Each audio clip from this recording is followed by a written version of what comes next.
Hello! ഇത്രയും ചെയ്തിട്ട് ബാക്കി വരുന്ന സ്റ്റിച്ചിങ്ങിന് ഒരുപാട് ടെൻഷനും സമയവും കളഞ്ഞൊരു വർക്കാട്ടോ ഞാനിപ്പോൾ ചെയ്തുകൊണ്ടിരിക്കുന്നത്. അപ്പോൾ ഇതിൻ്റെ ഓർഡർ കസ്റ്റമർ തന്ന സമയത്ത് ഇതുപോലെ യോക്ക് വശത്ത് ട്രാൻസ്പെറൻ്റായിട്ട് നെറ്റ് വെച്ച് കൊടുക്കാൻ പറഞ്ഞതനുസരിച്ചിട്ടാണ് നമ്മളതിൻ്റെ വർക്കൊക്കെ ചെയ്തു തുടങ്ങിയത്.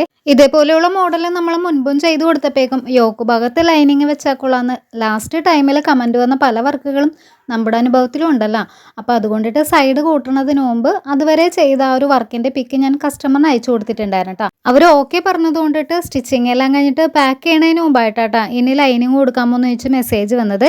അപ്പോൾ നമുക്ക് അതിൻ്റെ അകത്ത് വേറെ ഒന്നും ചെയ്യാൻ പറ്റാത്തത് കൊണ്ടിട്ട് ലൈനിങ് ആയിട്ട് എടുത്ത ആ ക്രേപ്പിൻ്റെ മെറ്റീരിയൽ വെച്ച് തന്നെ ഒരു ഷെമ്മിയായിട്ട് ചെയ്ത് കൊടുക്കാമോ എന്ന് ചോദിച്ചിട്ട് അങ്ങനെയാണ് പിന്നെ ആ ഒരു ഡ്രസ്സ് നമ്മൾ കംപ്ലീറ്റ് ചെയ്തെടുത്തിരിക്കുന്നത് കേട്ടോ. വൈറ്റ് ജോർജറ്റിൻ്റെ മെറ്റീരിയൽ സ്കാലപ്പ് വർക്ക് വരുന്ന ഒരു അടിപൊളി ചർച്ച് വെയിലും പിന്നെ ഒരു ലേസ് വർക്കും എംബ്രോയ്ഡറി ഒക്കെ കൊടുത്തിട്ടുള്ള ഒരു സ്കേർട്ടും കൂടി ഇതിൻ്റെ ഒപ്പം ഉണ്ടായിരുന്നു കേട്ടോ.